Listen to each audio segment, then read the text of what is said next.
पहले बताना चाहूँगा कि हमारे जो कल केसेस थे, हमारे 4496 4,496 केसेस कल आए, और जो रिकवरी हमारी थी कल 5034, यानी कि 5,000 से ऊपर हमारी रिकवरी रही।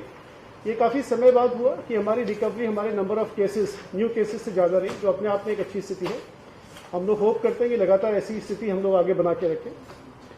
इसी के साथ ये भी बताना चाहूँगा आपको, मैंने पहले भी आपको आंकड़े दिए हैं, लेकिन पुनः वो आंकड़े आपके समक्ष रखना चाहूँगा।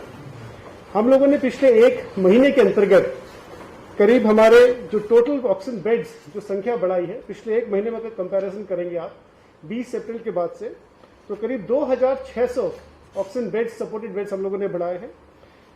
करीब आईसीयू बेड 678 और वेंटिलेटर 192 और हम लोगों ने बढ़ा दिए हैं। इससे जो ओवरऑल संख्या हमारी जो हुई है अभी, यदि आप मार्च 2020 से कंपैरिजन करेंगे, मैं आपके सामने समक्ष ये कंपैरिजन इसलिए रख रहा हूँ कि राज्य सरकार के द्वारा जो पिछले एक साल से लगातार तैयारियां की जा रही हैं, वो कहीं ना कहीं इन आंकड़ों में देखने के लिए मिलती है। मार्च 2020 में हमारे पास ऑक्सीजन सपोर्टेड बेड 673 के आसपास थे, जो आज की डेट में करीब 6,000 के आसपास है। ऑलमोस्ट 7-8 गुना हमारे ऑक्सीजन सपोर्टेड बेड्स बढ़े हैं। इसी प्रकार हमारे आईसीयू बेड्स तो 216 थे मार्च 2020 में, आज की डेट में 1495 हो गए, 1495 हो गए, तो काफ़ी सब्सटैंशियल इंक्रीज हमारे आईसीयू बेड्स में भी हुआ है। इसी प्रकार वेंटिलेटर्स जो हमारे 116 थे, वो फिगर भी हमारा 983 के आसपास हो गया, तो 7-8 गुना हमारे वेंटिलेटर्स में बढ़ोतरी हुई है। ऑक्सीजन सिलेंडर्स जो हमारे करीब 1193 के आसपास थे, आज हमारे पास 10,000 के ऊपर ऑक्सीजन सिलेंडर्स है। एंड पिछले एक महीने में ही हमने करीब 400-500 के आसपास ऑक्सीजन सिलेंडर्स और ऐड करे हैं अपने हेल्थ के आंकड़ों में। इसके बाद ऑक्सीजन कॉन्सेंट्रेटर्स हमारे पास 275 के आसपास थे, जो एज ऑन डेट अब 1,500 से ऊपर हो चुके हैं। एंड लगातार हमारी टीम का प्रयास है कि ऑक्सीजन कॉन्सेंट्रेटर्स और ऑक्सीजन सिलेंडर्स, हम लोग गवर्नमेंट ऑफ इंडिया को भी रिक्वेस्ट हमने करा है। हमारा CSR सेल काफ़ी एक्टिव है, बहुत अच्छा सपोर्ट एंड कॉपरेशन हमें समस्त ऑर्गेनाइजेशन से, जनता से, सभी से मिल रहा है, और इसके नंबर्स हम लोग सब्सटैंशियली इनहांस करेंगे। इसके बारे में आप सभी को पता है, म्यूकोर माइकोसिस के बारे में, जो ब्लैक फंगस के रूप में जिसको हम लोग बार बार कह रहे हैं, मेरे सहयोगी उसके बारे में अलग से थोड़ी देर में डिटेल में बताएंगे। ऑक्सीजन मैनेजमेंट के मैं आपको बताना चाहूँगा कि 2 ट्रेन्स आप सभी की नॉलेज में है कि हमारे राज्य में आ चुकी हैं। लगातार जमशेदपुर से, दुर्गापुर से सप्लाई हमारे यहाँ पर हो रहा है। पहली ट्रेन से हमें करीब 80 मेट्रिक टन प्राप्त हुआ, सेकेंड ट्रेन से हमें 100 मेट्रिक टन प्राप्त हुआ। अनाज हमारी जो ट्रेन आ रही है, इसमें भी करीब 80 मेट्रिक टन हमें ऑक्सीजन प्राप्त होगा। इस सारे ऑक्सीजन का हम लोग अपनी ऑक्सीजन सप्लाई तो लगातार अपने हॉस्पिटल्स में बना के रख रहे हैं, साथ ही साथ हम लोग अपने रिजर्व्स भी बना रहे हैं। हमारे रिजर्व्स गढ़वाल में भी रहेंगे और कुमाऊं में भी रहेंगे, ताकि किसी प्रकार की कोई अनिश्चितता हमारे ऑक्सीजन सप्लाई में ना हो। थर्ड, मैं आपको बताना चाहूँगा कि आपके सहयोग से हमारी जो पहल थी ई-संजीवनी की, जिसके माध्यम से हम लोग लगातार लोगों के घर पे ही पहुंचकर उनको पूरा टेलीमेडिसिन एवं पूरा कंसल्टेशंस की सुविधा दे रहे थे। इसमें हमारे ये फिगर्स आपके समक्ष रखूंगा, तो 1 अप्रैल से करीब 26,900 टेली कंसल्टेशंस हमने किए। ये काफ़ी सब्सटैंशियल नंबर है, और हमारे ये टेली कंसल्टेशंस अब ऑलमोस्ट 1000 से ऊपर पर डे चल रहे हैं, और हमारा ये प्रयास रहेगा डिपार्टमेंट का कि इनको हम लगातार बढ़ाते रहेंगे। इसी प्रकार से हमारी 104 की जो हेल्पलाइन है, जो अगेन आपके सहयोग से मैंने कई बार अपने माननीय सभी समस्त मीडिया साथियों से इसके लिए अनुरोध किया था, काफ़ी आपने प्रचारित इस चीज़ का किया हमारी मीडिया 104 की हेल्पलाइन का। एंड हमारे जो कॉल्स हैं, करीब 1,10,000 के ऊपर कॉल्स हमारी 104 के हेल्पलाइन से आज तक आए हैं। इसी प्रकार आप देखेंगे कि हमारी विजिटर्स जो हमारे कोविड-19 की वेबसाइट है, हमारे ऑलमोस्ट 9 लाख विजिटर्स हैं जो लगातार हमारी वेबसाइट को एक्सेस कर रहे हैं। यह हर तरह की इन्फॉर्मेशन हमारी वेबसाइट पर अवेलेबल है। एक डिटेल भी हमने पूरा हमारे डेली जो बुलेटिन निकलता है उसमें भी हम डिटेल लिखते हैं कि कौन कौन सी सूचनाएं हमारी वेबसाइट पे है, चाहे अवेलेबिलिटी ऑफ बेड्स के बारे में हो, चाहे अन्य सूचनाएं हैं, वो सभी प्रदर्शित होती हैं हमारी वेबसाइट पर डेली बुलेटिन पे। इसके बाद में आपके समक्ष रखना चाहूँगा कि हमने एक नई व्यवस्था प्रारंभ की है, जिसको हम लोग डिसेंट्रलाइज कोविड केयर सिस्टम बोल रहे हैं। इसके तहत हम लोग सब्सटैंशियली जो कोविड केयर सिस्टम हमारा है, ये सिटीज़ के साथ साथ हमारा पेरी अर्बन एरियाज और हमारे रूरल एरियाज में भी इस तरह का सिस्टम स्टैब्लिश होगा। इसके लिए हमारे अलग अलग स्टेप्स हमने लिए हैं। काफ़ी डिटेल गवर्नमेंट ऑर्डर जारी किया है, मेरे ख्याल से आप सभी ने वो देख लिया होगा।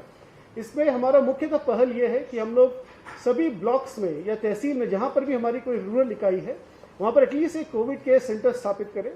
वो कोविड केयर सेंटर हमारा एग्जिस्टिंग CSC हो सकता है, वो कोविड केयर सेंटर हमारी कोई होटल या कोई हमारा ब्लॉक में कोई यदि कोई फंक्शनल आपका कोई अन्य रेजिडेंशियल ऐसा अपार्टमेंट है या कोई ऐसी बिल्डिंग है, गवर्नमेंट बिल्डिंग, जिसको हम यूज़ कर सकें। हम लोग ये प्रयास करेंगे कि सभी ब्लॉक्स में हमारा एक कंट्रोल रूम हो, उन सभी कंट्रोल रूम्स को मैन करने के लिए 24/7 एटलीस्ट मैन पावर हो। साथ ही साथ हमारा अब ये भी प्रयास रहेगा कि मोबाइल टेस्टिंग लैब्स अपनी करेंगे, जिसमें सैम्पलिंग हेतु सभी ब्लॉक्स में हमारी मोबाइल यूनिट्स अवेलेबल हो, जो सैंपल्स डिफरेंट गांव में जाके सैंपल लेंगे। आप सभी की नॉलेज में है कि हम लोगों ने सब्सटैंशियल मेडिसिन खरीदने का प्रोक्योरमेंट के भी आदेश दिए हैं, और मेरा मानना है कि अगले 1 हफ्ते में जो हमारी ये डिसेंट्रलाइज्ड कोविड केयर व्यवस्था है, ये काफ़ी सुचारू रूप से अभी भी चल रही है और जनपदों में और ढंग से सुचारू रूप से संचालित होगी। अब मैं अपने साथी पंकज पांडे से अनुरोध करूंगा कि आपको सर रेमडेसिविर का आंकड़ा हमारे यहाँ जो है जो कोटा है वो बड़ा है कि 40 से अब जो है लगभग 1.25 लाख तक पहुँच गया, लेकिन खपत उस हिसाब से है नहीं। तमाम जो आपके द्वारा जो अधिकृत जो विक्रेता हैं उनके यहाँ पर्याप्त स्टॉक बचा हुआ है, तो आखिरकार इतनी रेमडेसिविर की हमारे राज्य को जरूरत क्या है? आपने एक इम्पॉर्टेंट प्रश्न पूछा है। मैं पिछले 1 महीने से ये बात कह रहा हूँ लगातार कि रेमडेसिविर कॉमनली यूज दवाई नहीं है, इसको हर एक पेशेंट को नहीं दिया जाना चाहिए। और वर्तमान में यही प्रश्न के रूप में आपने मुझसे पूछा है, तो वो कोटा है जो भारत सरकार ने सभी जो मैन्युफैक्चरिंग कंपनी हैं उनकी कैपेसिटी के हिसाब से हर एक स्टेट को अलोकेट किया है कि इतना तक इनको मिल सकता है, ये स्टेट अगर रिक्वायर्ड है तो इतना ले सकते हैं उस टाइम फ्रेम के अंदर जो भारत सरकार ने दिया है। वर्तमान में देखें तो हम लोग 74,000 का कोटा था हमारा कल तक का, उसमें से हम 54,000 से थोड़े ज़्यादा उठा चुके हैं और बाकी के ऑर्डर हमारे प्लेस्ड हैं। लेकिन अगर आज के डेट में आप देखेंगे तो हमारे जितने भी हॉस्पिटल हैं जो ट्रीट कर रहे हैं पेशेंट, जितने भी मेडिकल स्टोर्स हैं जो स्टॉकिस्ट हैं इस दवाई के, सभी के पास sufficient number of remdesivir injection उपलब्ध हैं।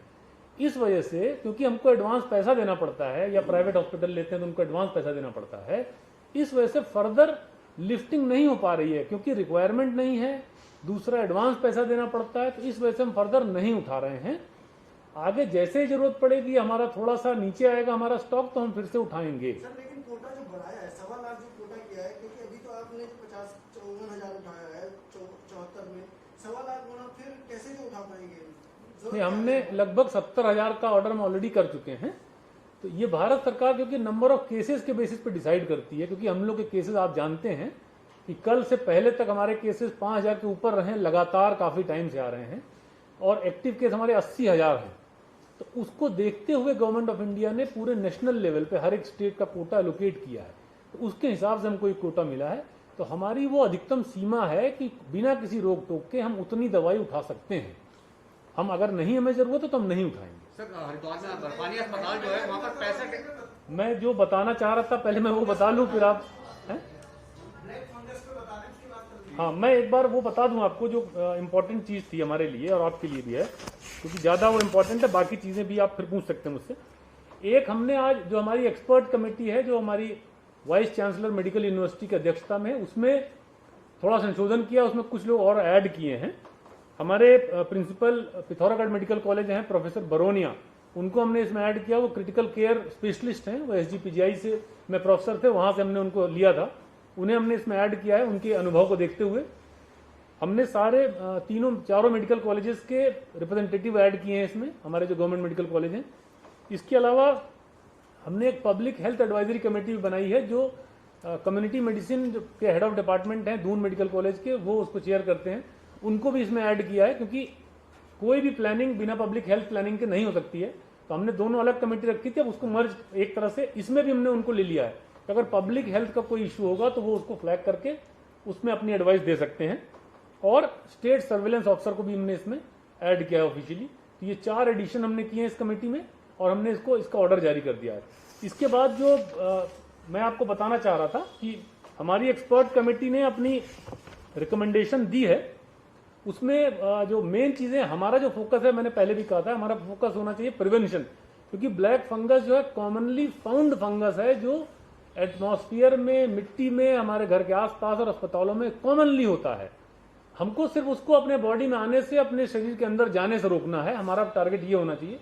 होने के बाद ट्रीट करना बहुत मुश्किल होता है। कल भारत सरकार की एक वीसी थी, हम लोग भी कनेक्टेड थे, उसमें डॉक्टर रणदीप गुलेरिया जो एम्स के डायरेक्टर हैं, उन्होंने डिटेल में बताया कि अगर एक बार ये अंदर चला गया साइनस के अंदर या कहीं, तो बहुत कॉम्प्लिकेटेड सर्जरी करनी पड़ती है। 6-7 फील्ड के डॉक्टर्स में इन्वॉल्व होते हैं इसको करने में, और 50% मोर्टेलिटी है।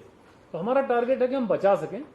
उसमें कॉमनली ये होता है कि हम जो कंस्ट्रक्शन साइट्स हैं उसमें बिना ग्लव्स पहने, बिना शूज पहने, लंबे शूज ये सब पहने न जाएं। हॉस्पिटल के अंदर जो ऑक्सीजन मास्क यूज कर रहे हैं उसको क्लीन करके यूज करें।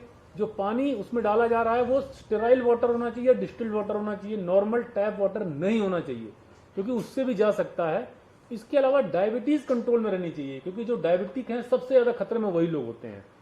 इसके अलावा जो साइंस होते हैं, इसके जो सिम्टम्स और साइन आते हैं, उसको इमीडिएटली पकड़ना चाहिए।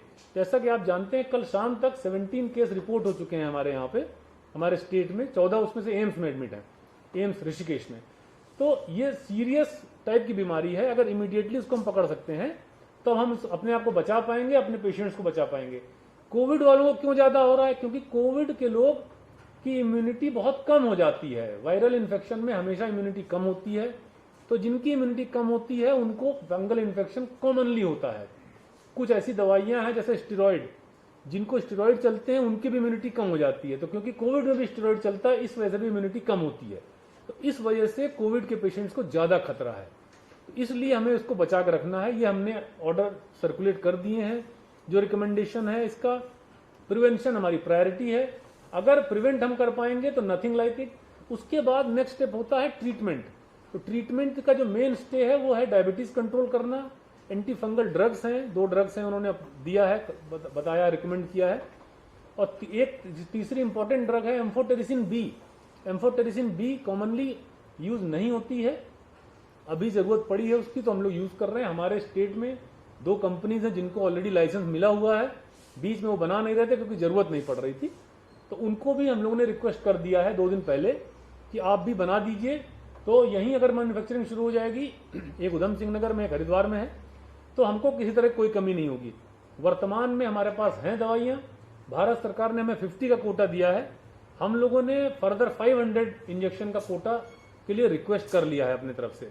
यहाँ मैन्युफैक्चरिंग शुरू हो जाएगी तो यहाँ शॉर्टेज ऑटोमेटिकली खत्म हो जाएगी, फिर हम यहाँ से दूसरे स्टेट्स को भी दे पाएंगे। लेकिन हमारा मेन स्टे यही है कि स्टेरॉइड का जुडिशियस यूज किया जाए, मतलब बहुत ज्यादा स्टेरॉइड न दिए जाएं, साइंस को चेक किया जाए, और जो मैंने बताया ऑक्सीजन पाइपलाइन, ऑक्सीजन मास्क, उसके अंदर जो पानी डालते हैं, ये सारी चीजों को अगर हम सावधानी से रखेंगे तो हम ब्लैक फंगस से बचा पाएंगे अपने पेशेंट्स को। ये ब्लैक फंगस से रिलेटेड बातें थी। और अब आप कुछ पूछना चाहते हैं तो आप पूछ सकते हैं मुझसे। कोविड केयर सेंटर में 25 मौतें होती हैं, उसका डाटा नहीं होता। हरिद्वार के बरपाली हॉस्पिटल में यही केस आया, कालंदी हॉस्पिटल में यही केस आया। तो क्या सिर्फ हम डाटा एंट्री ऑपरेटर पर निर्भर है कि आप यहाँ मौतें हो जा रही हैं, हम अपलोड नहीं कर पा रहे हैं, या इसके पीछे कुछ और बातें हैं? क्या इसकी जांच होगी पूरे मामलों की? कोविड केयर सेंटर में 25 मौतें आपने अपलोड ही नहीं की इतने दिन तक। सर, इसमें एक सवाल मेरा भी है, 25 मौत हुई कैसे? 90 से नीचे तो वो लेते ही नहीं है। 90 से नीचे अगर सैचुरेशन जा रहा है तो उनको तो इमीडिएट उनको हार्ट सेंटर रेफर करना था, तो ये कैसे हो गया? मैं आपको बताना चाहूँगा कि जैसे आप डेली देख रहे होंगे, हमारी डेली हेल्थ बुलेटिन रोज शाम को निकलती है, जिसमें सारे पूरे स्टेट के आंकड़े, हर डिस्ट्रिक्ट वाइज आंकड़े हम आपके समक्ष प्रस्तुत करते हैं। ये हमारा जो NHP का पोर्टल है, इसमें सब्सटैंशियली जो जिम्मेदारियां हैं हॉस्पिटल में डेटा अपलोड करने की, वो संबंधित रिस्पेक्टिव हॉस्पिटल्स की है। ये पहले भी हम लोगों ने क्लैरिफाई किया था। अभी जैसे हमारे संज्ञान में आया कि कुछ हॉस्पिटल्स ने देरी करी है डेटा अपलोड करने में, जो कि बहुत उचित नहीं है, और हमने अकॉर्डिंगली, आपने देखा भी होगा, बहुत स्ट्रिक्ट और स्टर्न शासन की तरफ से एडवाइजरी हमने जारी करी है समस्त चीफ मेडिकल ऑफिसर्स के लिए, एंड इन समस्त जितने हमारे चीफ मेडिकल सुपरिटेंडेंट हैं, कि यदि इस प्रकार की देरी फर्दर कभी हमारी नॉलेज में आती है तो बहुत स्ट्रिक्ट एक्शन उन सबके अगेंस्ट इनिशिएट किया जाएगा। लेकिन सर, कोविड केयर सेंटर में रायपुर में ये शिकायतें हैं, विधायक विनोद चमोली ने भी जांच की मांग उठाई है कि जब आप बिलो 90 कोविड केयर सेंटर में नहीं भेजते ऑक्सीजन को, तो वहाँ पर तो 70-80 सैचुरेशन लेवल वाले पेशेंट्स आपने एडमिट किए हैं। किस आधार पर पेशेंट रखे हैं? सर, इसी में आप डेटा की बात कर रहे हैं सर, एग्जैक्टली वहाँ पर हुआ क्या था, मतलब वहाँ पर सिचुएशन क्या थी, कुछ आप लोगों ने जानकारी दी है? हम लोगों ने संबंधित कलेक्टर्स को कहा कि हमें डिटेल एक रिपोर्ट सबमिट करेंगे, जिसके बेसिस पे निकल के आएगा। जैसे आप अभी कह रहे हैं कि कुछ लोगों को जो एडमिशन नहीं होना चाहिए था, probably they should have been referred to higher critical care centre. उसके बारे में जैसी जानकारी आएगी तो आपको हम अवगत कराएंगे। सर हरिद्वार और अल्मोड़ा में वेंटिलेटर तो हैं, लेकिन उनको इस्तेमाल करने के लिए हमारे पास स्टाफ नहीं है, टेक्निकल स्टाफ नहीं है। हमारे पास, जैसे आप सभी के संज्ञान में होगा कि पिछले वर्ष भारत सरकार के द्वारा कई सारे वेंटिलेटर्स राज्य सरकारों को दिए गए थे।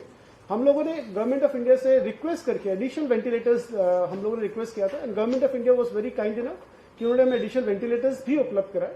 इसका मुख्यतः उद्देश्य ये था कि हमने कई सारे, जैसे मैंने पहले भी मैं आपको आंकड़े आपके समक्ष प्रस्तुत किए थे कि एडवांस प्लानिंग राज्य सरकार की हम लोग कर रहे थे। हमारा ये मानना था कि हमें समस्त जनपदों में अपने आईसीयू स्टैब्लिश करने पड़ेंगे, जिसके लिए हमें वेंटिलेटर्स की आवश्यकता होगी। तो लगातार आपने देखा भी होगा, जैसे आईसीयू का आंकड़ा भी मैंने आपके समक्ष रखा, जितने नंबर ऑफ टाइम्स हमने अपने आईसीयू वेंटिलेटर्स बढ़ाए हैं, मेरे ख्याल से शायद ही कोई राज्य होगा जिसने इतने नंबर ऑफ टाइम्स बढ़ाए हैं। हमारे बहुत सारे आईसीयूज लगातार फंक्शनल हो रहे हैं। अब आप देखेंगे उत्तरकाशी जैसे जनपद में भी हमारा आईसीयू बहुत सक्सेसफुली चल रहा है।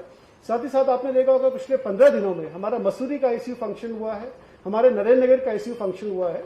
इसी प्रकार हमारे सारे आईसीयू भी गतिमान है, और जितने भी आईसीयू हमारे बनेंगे उनके वेंटिलेटर्स की डिमांड हमने एडिशन पहले से ही कर रखी थी। जैसे ही हमारे आईसीयू फंक्शन होना स्टार्ट हो जाएंगे, हमारे वेंटिलेटर्स भी इन यूज में आना स्टार्ट हो जाएंगे। सर एक ही सवाल है कि बच्चों में, सर एक कोविड का बच्चों में कितना इन्फेक्शन है, और अभी आप कोई आंकड़े हैं आपके पास अभी तक कि कितने बच्चों में ये कोविड का संक्रमण आया? अब क्या सरकार कर रही है, हॉस्पिटल बना रही है, किस तरीके से? निक्कू कितने, इसी के साथ ऐड कर रहा हूँ, निक्कू हमारे पास कितनी व्यवस्था है? अगर ये तीसरी लहर में बच्चे इफेक्टेड होते हैं, सर कोई नंबर आपके पास कितने बच्चे इन्फेक्टेड हुए अब तक? हमारे पास आंकड़े आपको हम लोग बता देंगे, एज वाइज डेट के अलग से प्रेस रिलीज में दे देंगे। हालांकि मैं आपकी नॉलेज के लिए बताना चाहूंगा कि जो हमारा 500 बेडेड हॉस्पिटल हमारा जो एक हल्द्वानी में हमारा अंडर कंस्ट्रक्शन है और एक ऋषिकेश में अंडर कंस्ट्रक्शन है, इसमें हमारे जो वेंटिलेटर बेड्स है उसमें हम लोग 25 वेंटिलेटर बेड्स हमने बच्चों के लिए आरक्षित करा है, एंड कुछ ऑक्सीजन सपोर्टेड बेड्स भी हम लोग बच्चों के लिए आरक्षित करेंगे, ताकि हम लोग यदि इस प्रकार की कहीं पर समस्या आती है तो उससे ढंग से डील कर सकें। अब मैं थोड़ा अनुरोध करूंगा जी, मैं वही कहना चाह रहा हूँ, जो हमारे आईसीयू बन रहे हैं उसमें से 25 आईसीयू बेड्स हम लोगों ने बच्चों के लिए आरक्षित किए हैं दोनों जगह। अब मैं अनुरोध करूंगा अमित सिन्हा साहब से कि वो अपना आप इसके बाद पूछ लीजिएगा, बिकॉज काफी लंबी प्रेस कॉन्फ्रेंस लगी। मुख्यतः जो हमारी कालाबाजारी की अब तक घटनाएं हुई है उससे बताना चाहूंगा कि हमारी टोटल पुलिस की 178 टीमें अब तक 1839 रेडें की हैं, जिसमें कि 27 एफआईआर हुई है और 38 लोगों को गिरफ्तार किया गया है। टोटल अब तक का बता रहा हूं, और 204 इसमें बरामदगी है। पिछले 2 दिनों से कोई स्पेसिफिक सूचना नहीं आई है। जो मैं बताना चाह रहा हूं कि इसमें कालाबाजारी को लेकर शुरुआत में हम लोगों ने नंबर पब्लिसाइज किया, लोगों के फोन आने शुरू हुए, एक पीक पहुंचा, उसके बाद फिर से अब डाउन ट्रेंड आ रहा है। अच्छी बात है, कालाबाजारी की शिकायतें कम हो रही है, लेकिन फिर भी मुझे ऐसा लगता नहीं है, कहीं ना कहीं मैं आपके माध्यम से अपील भी करना चाहूंगा कि आपका नाम पूर्णतः गोपनीय रखा जाएगा। कोई ऐसी सूचना देता तो बिल्कुल दे, क्योंकि हमारे पास जब 1-2 फोन आए और हमने कंफर्मेशन करने के लिए उनको कॉल बैक किया तो उन्होंने शिकायत करने से मना कर दिया। हमारी शिकायत है, जबकि हमने कहा भी कि आपकी शिकायत को हम लोग दर्ज नहीं करेंगे, हम लोग खुद अपना डिकॉय बनाकर ही उसको ट्रैप करेंगे। तो आप लोगों के माध्यम से मैं फिर से अपील करना चाहूंगा जनता को कि हमारे 112 नंबर पर और जो 9411112702 जो नंबर दिया है, इस पे कालाबाजारी कोई भी ऐसी कहीं भी कोई अधिक पैसे लेने की, जैसा कि आपने देखा भी होगा, विगत में मैंने बताया है कि इवन डेड बॉडीज को ले जाने पर भी रेट से अधिक रेट मांग के, एम्बुलेंस कर्मी मांग के शिकायतें आई, जिसपे कि मुकदमे दर्ज हुए हैं। तो हर तरह के केसेस हो रहे हैं। मैं मानता हूं कि और भी केसेस होंगे, लेकिन कृपया करके आपके माध्यम से मैं अपील करना चाहूंगा कि हमें अधिक से अधिक इसकी सूचना दें।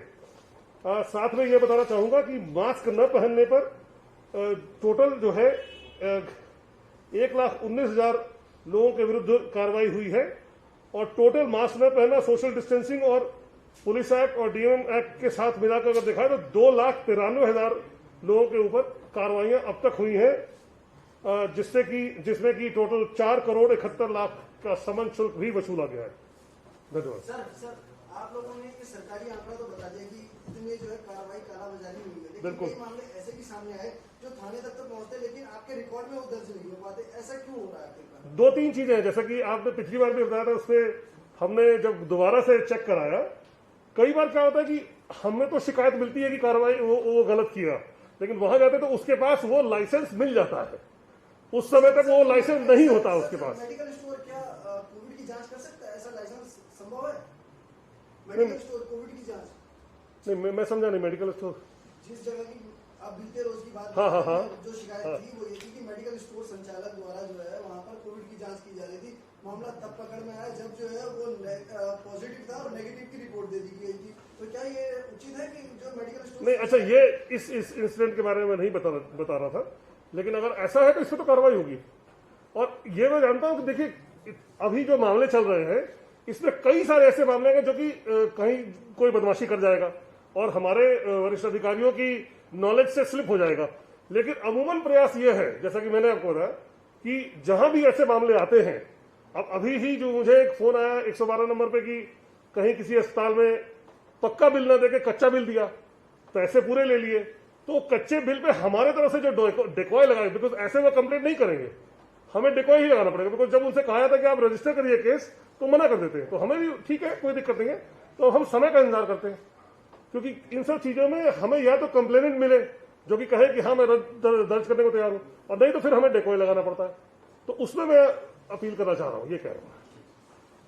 उत्तराखंड शासन हेल्थ डिपार्टमेंट की तरफ से जो है 104 नंबर पे जो है अभी हम लोग, जैसा ई संजीवनी पोर्टल था उस पे ही जो है हम लोग मानसिक स्वास्थ्य संबंधी जो है समस्याएं कुछ बढ़ने लगी है, तो हमने हाल ही में जो है अभी 2-4 दिन पहले एक कॉन्फ्रेंसिंग के माध्यम से, टेलीफोन के माध्यम से अगर ऐसी कोई शिकायतें हैं तो अपना प्रेस में और तमाम जगहों पे 104 नंबर मानसिक स्वास्थ्य के लिए फ्लैश किया है। तो इसमें एक पूरी एक टीम बनी हुई है जिसमें कि 3 हमारे डॉक्टर जो है वो एमडी मेडिसिन साइकेट्रिस्ट एम्स के 3 डॉक्टर है, 16 जनरल डॉक्टर है जो निम्हांस से ट्रेंड है, और 105 काउंसिलर्स है।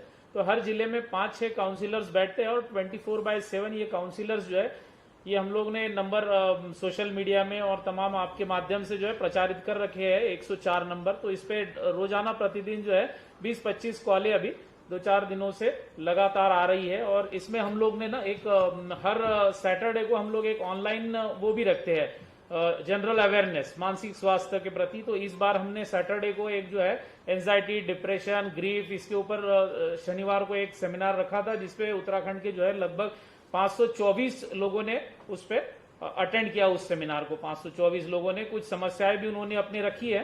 तो इसमें जनरल जो है लोग जो जिस तरह से अभी ये हमने देखा कि एकदम आम तरह का हो गया है कोविड, हर कोई इससे गुजरा है, तो इसलिए लोगों को जो है कई प्रकार की जो है इस मेंटल प्रॉब्लम्स भी और मेंटल समस्याएं भी है जो वो अपनी क्लियर करना चाहते हैं। जो बहुत सारी तो वैसे भी है कि जॉब नहीं है और इसके वजह से भी लोगों को समस्या आई है, लेकिन कोविड से एक अलग समस्या है जो है आई है जो कि साइकोलॉजिकल लेवल तक पहुंच रही है धीरे धीरे। कुछ तो बहुत सीरियस टाइप की भी है। उनको जो है वो हमारे बीच डॉक्टर गुप्ता है एम्स के एमडी मेडिसिन साइकेट्रिस्ट के, तो उनके पास भी फिर रेफर करते हैं। सर नंबर है कोई अभी तक के कितने नंबर हुए जो लोगों का दिमागी? नहीं, डेली अभी ये हाल ही में हमने 3-4 दिन ही से चालू किया, तो लगभग रोजाना अभी 20-25 कॉलेज जो है ये आ रही है। लेकिन जैसे जैसे ये अभी मेडिकल से प्रॉब्लम धीरे धीरे जो है मेंटल मानसिक स्वास्थ्य पे आएगी। पिछले साल का जो हमने जैसा डेटा था, तो हमारे जैसे लेबर वो जो कैंप्स थे, शेल्टर होम्स वगैरह थे, तो उसमें हम लोग ने 41,000 के करीब वो विजिट्स किए थे और लगभग 2,500 के करीब जो है वो टेली कॉल्स भी अटेंड किए थे। तो पिछले साल हमने बहुत एक्टिवली किया था, तो उसी को फिर से हमने रेजुविनेट किया है। तो इस प्रकार से जो है वो ये संचालन चल रहा है इसका मेंटल हेल्थ का। धन्यवाद। वैक्सीनेशन की स्थिति क्या है, क्योंकि नया कोटा हमारा अभी तक आया नहीं है और हमारे पास जो 44+ 45+ के थी वो भी लगभग खत्म हो चुकी है। तो वैक्सीनेशन की स्थिति क्या है सर, और ग्लोबल टेंडर से कब तक कामयाबी मिल पाएगी सर? वैक्सीनेशन आज जैसे आप देखेंगे दोनों कैटेगरीज में, चाहे हमारा 18+ कैटेगरी हो, 18 to 44 या 45+, लगातार वैक्सीनेशन चल रहा है। एंड जैसे ही हमारे पास कोई वैक्सीन के इश्यूज होते हैं, इमीडिएटली हम गवर्नमेंट ऑफ इंडिया फ्लैग करते हैं एंड भारत सरकार हमें तत्काल रूप से वैक्सीन उपलब्ध कराती है। आपके संज्ञान में हो गई, हमारे पास लगातार जो 18+ की वैक्सीन भी करीब 1,22,000 डोज एडिशनल हमारे पास आई है एंड कोवैक्सीन की 42,000 के आसपास आई है।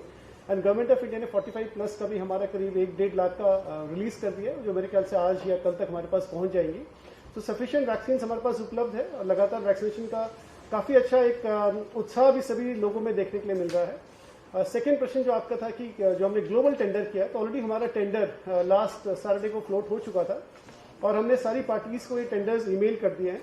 अब वी वेरी होपफुल कि हमारा टेंडर एक फ्रैक्टिफाई होगा और अच्छी पार्टीज हमारे समक्ष आएंगी, लेकिन अभी टेंडर प्रोसेस में चूंकि समय है, तो जैसे ही इसमें यदि कोई आगे उपलब्धि होगी तो आपको उसके बारे में हम लोग अवश्य अवगत कराएंगे। सर कुछ सैंपल दिल्ली भेजे गए थे कोविड के स्ट्रेन को पता कर लगाने के लिए, तो कुछ पता चल पाया कि कितना स्ट्रेन अभी हमको मिल पाए हैं? वो report continuously government of India से आती रहती है, उसको आपके साथ हम लोग साझा कर लेंगे। सर आप वैक्सीनेशन की बात बता रहे हैं कि वैक्सीन जो आपका पर्याप्त मात्रा में, लेकिन उसके बावजूद लोगों का रजिस्ट्रेशन नहीं हो रहा है, जिससे लोग खासे परेशान हो रहे हैं। यहाँ तक कि कालसी में इस तरीके का विरोध भी देखने को मिला कि अगर देहरादून का कोई व्यक्ति वहाँ पर जो वैक्सीनेशन कराने जा रहा है, जो स्लॉट मिल जा रहा है, तो वहाँ पर उसको विरोध का सामना करना पड़ रहा है, उसको वैक्सीनेशन वहाँ पे नहीं हो रहा है। जैसे मैंने कहा, लगातार हमें भारत सरकार से दोनों ही डोजेस की, दोनों ही कैटेगरीज की लगातार हमें वैक्सीन मिल रही है। आपके सामने एक और आंकड़ा प्रस्तुत करना चाहूँगा, जिससे आपके समक्ष प्रस्तुत होगा कि हमारा वैक्सीनेशन प्रोसेस इनफैक्ट इंडिया मतलब कंट्री में वन ऑफ द फास्टेस्ट चल रहा है। हमारे आज की डेट में जो हमने 45 प्लस की जो पॉपुलेशन है, ऑल इंडिया एवरेज में करीब 32% कवर करा है और हमारा उत्तराखंड का एवरेज 55% है। तो सब्सटैंशियली हम लोग काफ़ी हाई चल रहे हैं नंबर ऑफ वैक्सीन लगाने में भी। एंड सभी कैटेगरीज में, चाहे हमारे हेल्थ केयर वर्कर्स हो, चाहे फ्रंटलाइन वर्कर्स हो, हम लोग इंडिया में टॉप 5 या टॉप 7 की कैटेगरी में होंगे। मैं इसी के साथ आपका धन्यवाद दूंगा, अलग से पूछ लीजिएगा। पूछिए। ब्लैक फंगस को लेके क्या एम्स को हायर सेंटर बनाया गया है? सारे अगर क्रिटिकल इलाज होंगे तो क्या वहीं पर होंगे ब्लैक फंगस के? नहीं, ऐसा नहीं है। देखिए, ट्रीटमेंट का एक सेट प्रोटोकॉल है और जैसा मैंने बताया, मेडिकल ट्रीटमेंट तो आप जो हमारे कोविड के हॉस्पिटल्स हैं, जो डेडिकेटेड कोविड हॉस्पिटल है, वहां पे हो सकता है। लेकिन जो मैंने साथ में बताया कि अगर सर्जिकल इंटरवेंशन की जरूरत पड़ती है या आंख के अंदर चला गया या ब्रेन में चला गया, तो निश्चित रूप से एम्स या उस लेवल के ही किसी दूसरे इंस्टीट्यूट या कोई सेंटर की जरूरत पड़ेगी। सर एक सवाल मेरा कि जो हम लगातार ये बात कह रहे हैं कि हमारे यहाँ पॉजिटिव केस आने कम हुए हैं, इसके पीछे कितनी हकीकत है? क्योंकि पिछले एक हफ्ते का अगर आप मेडिकल बुलेटिन उठा के देखेंगे तो हमारा जो टेस्टिंग है वो करीब 35,000 भी क्रॉस नहीं कर रहे हैं और इससे पहले हम 45,000 तक आसपास तक भी पहुंच गए थे। इसके पीछे कारण क्या है कि आपके टेस्ट रेट बिल्कुल कम हो गए? देखिए, जो टेस्ट रेट नहीं कम हुए हैं वो हरिद्वार में कुंभ के दृष्टिगत, कुंभ का अलग से टेस्टिंग हो रहा था, तो कुंभ में अकेले 30,000 के आसपास टेस्ट हो रहा था। तो कुंभ खत्म होने के बाद से हरिद्वार का जो कुंभ के वजह से टेस्ट हो रहा था वो कम कर दिया गया है, लेकिन उसके एवज में बाकी जनपदों ने पिक किया है। तो आप देखेंगे कि जब वहां पे मैक्सिमम गया था 45,000 टेस्ट गया था एक दिन, अदरवाइज हमारा 30,000 से 35,000 टेस्ट चल रहा था रूटीन में, और 30,000 के आसपास अभी भी हम चल रहे हैं। वो सैटरडे और संडे में कभी कभी कम होता है, डिप करता है हमारा, क्योंकि हमारा भी स्टाफ है, लगातार काम कर रहे होते हैं, तो एक दिन कहीं ना कहीं बीच में ब्रेक देना पड़ता है, छुट्टी देनी पड़ती है। तो हफ्ते में एक दिन जनरली सैटरडे या संडे में थोड़ा सा डिप करता है, लेकिन वो भी बहुत ज्यादा डिप नहीं करता है। और मैं ये नहीं कह रहा हूं कि केस हमारे कम होने शुरू हो गए हैं, मैं ये सिर्फ कह रहा हूं कि पिछले एक हफ्ते से लगातार हमारे 5,000 से ज्यादा केसेस आ रहे थे। कल थोड़े कम केसेस आए हैं, लेकिन हम इसको अभी एक ही दिन के केस से हम ये कंक्लूजन नहीं ड्रॉ कर सकते कि हमारे केस कम होने लगे। हाँ, अगर लगातार हमारे नीचे की तरफ आते जाएंगे केस, तो हम निश्चित रूप से ये कह पाएंगे कि हमारे केस कम होने लगे। आइवरमेक्टिन को लेकर ये तय हुआ था आप लोगों की बैठक में 50% डीजी की हेल्थ की ओर से दवा दी जाएगी और 50% डीएम आपदा मद से खर्च करके वो करेंगे, लेकिन इस पर सर बहुत सारे जिलाधिकारियों ने अभी तक कुछ किया ही नहीं है। कमेटी तो बन गई है, लेकिन आइवरमेक्टिन अभी बढ़ना शुरू नहीं हुई सर। वो प्रोसेस चालू है। एक्चुअली जो प्रोक्योरमेंट किया जाता है दवाई में, एक खास चीज ये होती है कि जो भी दवाई प्रोक्योर की जाती है, गवर्नमेंट की पॉलिसी है कि उसकी टेस्टिंग कराई जाती है पहले। जब लॉट आता है तो पूरा बैच में से कुछ सैंपलिंग कराना कंपलसरी होता है। बिना सैंपल किए हम दवाई दे नहीं सकते पब्लिक को, अगर कुछ उसमें गलत निकल गया तो प्रॉब्लम हो जाएगी। तो वो सैंपलिंग चालू है हर जगह पे, उसकी हम लोगों ने व्यवस्था कर दी है। हमारी जो लैब है रुद्रपुर में, उसको डायरेक्शन दे दिया मैंने कि वो 24 घंटे के अंदर जो भी सैंपल आएंगे उसको टेस्ट करेंगे। जिस लॉट की बैच की सैंपलिंग होती जाएगी उनको डिस्ट्रीब्यूशन शुरू कर दिया जाएगा। Thank you so much. Thank you.